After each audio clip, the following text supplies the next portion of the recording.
ഞാനൊരു മത്തി പെപ്പർ മസാലയാണ് ഉണ്ടാക്കണം. അപ്പോൾ അത് ഉണ്ടാക്കാനായിട്ട് മത്തി ഞാനൊന്ന് ചെറുതായിട്ട് ഒരു ഷാലോ ഫ്രൈ ചെയ്ത് വെച്ചു. ചട്ടി ചൂടായി. അപ്പം ആദ്യം ഇത്തിരി കോക്കനട്ട് ഓയിൽ ഒഴിച്ചു. ഇത് ചൂടായി കഴിയുമ്പോൾ നമ്മൾ ചെറിയൊരു സബോള, ഇഞ്ചി, പച്ചമുളക്, ഉള്ളി, കറിവേപ്പില അത് നമ്മൾ ഇട്ട് കൊടുക്കണം ആദ്യം.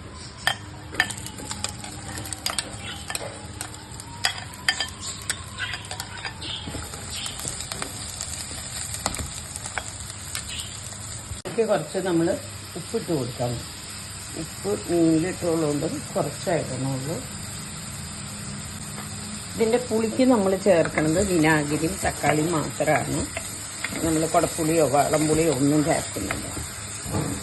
അപ്പോൾ ഉള്ളി ഒരുവിധം നന്നായി വാടി ഇതിലേക്ക് നമുക്ക് പൊടികൾ ഇട്ട് കൊടുക്കാം. ഞാനിടുന്നത് ആദ്യം കുറച്ച് മല്ലിപ്പൊടി, ഒരിച്ചിരി ഇടണുള്ളൂ. മഞ്ഞൾ നമ്മൾ എല്ലാത്തിലും ചേർക്കും. കാരണം മഞ്ഞൾ പോയ്സന് എന്തെങ്കിലും വിഷാംശം ഉണ്ടെങ്കിൽ അതിനെ പ്രതികരിക്കുന്നതാണ്. പിന്നെ ഇതിന് എരിവിന് വേണ്ട പെപ്പറാണ് നമ്മൾ കൂടുതലിടുന്നത്. ഒരു 1.5 സ്പൂണോളം പെപ്പർ ഇടുന്നുണ്ട്. പിന്നെ ഇത് വറക്കാനായിട്ട് കുറച്ച് മുളക് പൊടി, മഞ്ഞൾപ്പൊടി പറ്റിയിട്ടാണ് അത് ഫ്രൈ ചെയ്തത്. ഒരു വലിയ തക്കാളി അത് ഞാൻ ചെറുതാക്കി ഇങ്ങനെ ചെത്തി അരിഞ്ഞാണ് കേട്ടോ. അത് ഇട്ട് കൊടുക്കാണ്.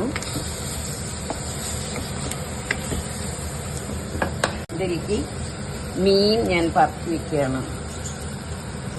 ശരിക്കും നല്ല നെയ്മത്തിയാണ് വേണ്ടത്. പ്രാവശ്യം കിട്ടിയ മത്തി അത്ര പോരാ, വരവാന്ന് തോന്നുന്നു കണ്ടത്.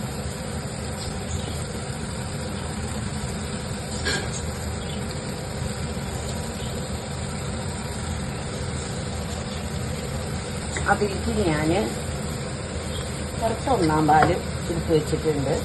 1-ാം പാല് ഒഴിക്കുകയാണ്.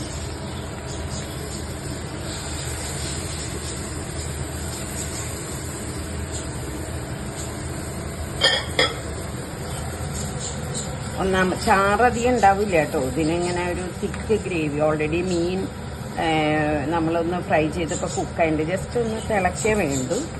ഇതെല്ലാം കൂടി ചേർത്തു. ഇനി നമ്മളിതിലേക്ക് കുറച്ച് കള്ളും ചൊറുക്കയാണ് ഞാൻ ഒഴിച്ചു കൊടുക്കണേ. ഉളിക്ക് നമ്മൾ ചൊറുക്കയാണ് ഒഴിക്കുക. നോക്കിയിട്ട് വേണമെങ്കിൽ കുറച്ചും കൂടി ഒഴിച്ചു കൊടുക്കാം. ജസ്റ്റ് ഒന്ന് തിള കയറിയാൽ മതിയാവും. പുളി കുറവാണ്. കുറച്ച് പുളിയും കൂടി ഒഴിച്ചു. ഇനി ഒരു നുള്ളു ഉപ്പ് കുറവുണ്ട്. ഉപ്പ് ചേർത്ത് കൊടുക്കണം. മീൻ വറുത്തതിൽ ഉപ്പുള്ളതുകൊണ്ട് ഞാൻ പേടിച്ചിട്ടാണ് നേരത്തെ ഉപ്പിട്ടേ.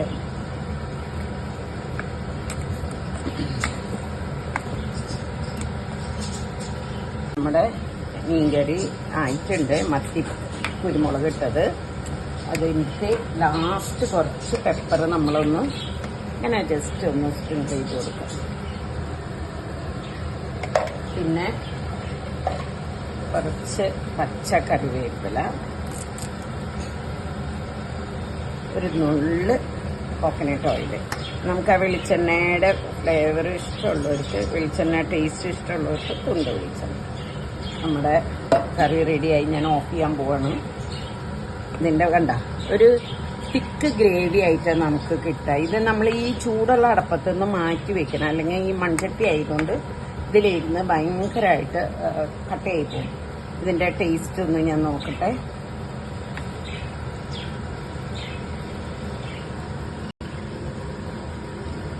സൂപ്പർ ടേസ്റ്റാണ്.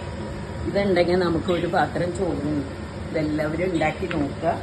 ഇതിൻ്റെ ഫീഡ്ബാക്ക് അറിയിക്കുക. ഉണ്ടാക്കുന്നവർ എല്ലാം ഇന്നിപ്പോൾ എന്നെ ഞാനൊരു കൂട്ടരെ കണ്ടപ്പോൾ അവർ പറഞ്ഞു ചേമ്പ് വാങ്ങി കറി വയ്ക്കാൻ ചേമ്പ് വാങ്ങിക്കാൻ മറക്കുന്നുണ്ട്. അപ്പോൾ അത് ഉണ്ടാക്കി അങ്ങനെ കേൾക്കുമ്പോൾ ഒരു സന്തോഷമാണ്. അപ്പോൾ ഉണ്ടാക്കി നോക്കിയിട്ട് എങ്ങനെയുണ്ട് എന്നുള്ളതിൻ്റെ ഫീഡ്ബാക്ക് എന്നെ അറിയിക്കുക. അതോടൊപ്പം വീഡിയോസ് ഫോളോ ചെയ്യുക, ലൈക്ക് ചെയ്യുക, ഷെയർ ചെയ്യുക. Thank you.